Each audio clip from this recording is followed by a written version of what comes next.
Коммуналдық қызмет тарифтерін түзету және өңірдің туристік әлеуетін дамыту мәселелері қоғамдық кеңестің кезекті отырысында талқыланды. Жиында Жетісу облысы тұрғындарын алаңдатқан өзекті мәселелер көтерілді.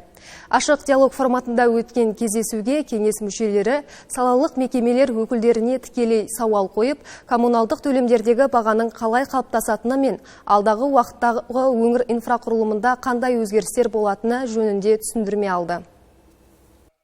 Негізгі баяндаманы облыстық табиғи монополияларды реттеу комитеті департаментінің басшысы Думан Калибеков жасады. Оның айтуынша Талдықорғандағы тарифтер кәсіпорындардың экономикалық тұрғыдан негізделген шығындарына сүйене отырып қалыптасады және міндетті тексеруден өтеді. Бағаға энергоресурстар құны, инженерлік желілердің тозуы және тұтынылатын қызмет көлемі әсер етеді. Мораторий мерзімі аяқталғаннан кейін 2026 жылдың қаңтарынан бастап өңірде бірқатар тарифтер ішінара өскен. Мәселен, халық үшін табиғи газ бағасы текше метріне 35 теңгеден 45 теңгеге дейін көтерілген, ал электр энергиясы 22 теңгеден 26 теңгеге өскен. Бұл шамамен 18% өсім, ал жылу тарифі өзгеріссіз қалған.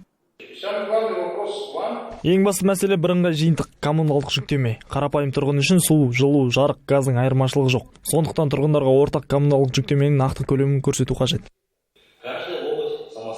Облыс тарифтік саясатын дербес жүргізеді. Бұған желілердің ұзындығы, тозу деңгейі, көлемі секілді факторлар әсер етеді. Барлық пікірлер мен инфляция деңгейі ескеріліп, тариф бекітіледі. Кейін ол мекемелер арқылы тұтынушыларға жеткізіледі. Думан Калибековтың айтуынша, жиын барысына түскен барлық сауалдар жұмыс тәртібімен қосымша қаралады. По моменту потребления газа. Газ тұтыну мәселесіне қатысты да жұмыстар жүргізілді. Өткен жылы көптеген абонент есептегіш құралдарын тексерістен өткізбеген. Соған байланысты тариф тұтыну нормасы бойынша есептелді. Әлеуметтік желілер мен ақпараттық порталдар арқылы тұрғындарға есептегіштерін тексеруден өткізу қажеттігі түсіндірілді. Одан кейін қайта есептеу жүргізіледі. Тарифтік саясаттан бөлек отырыста туризм саласының дамуы қарқында сөз болды. Бүгінде бұл сала Жетісу облысы экономикасының маңызды қозғаушы күшіне айналып келеді. Ресми дерекке сәйкес салаға тартылған инвестиция көлемі 13 миллиард теңгеден асқан. Бұл қаражатқа заманауи инфрақұрылым құруға бағытталған 17 жоба жүзеге асырылды. Атап айтқанда, жаңа экопарктер ашылып, туристік бағыттар іске қосылып, өңірдің табиғи әлеуетін насихаттау жұмыстары күшейтілген. Жиын соңында баға белгілеудегі ашықтық пен инвестициялық жобаларды жүйелі жүзеге асыру, әлеуметтік тұрақтылықты сақтап, халықтың өмір сүру сапасын арттырудың негізгі тетігі екені атап өтілді.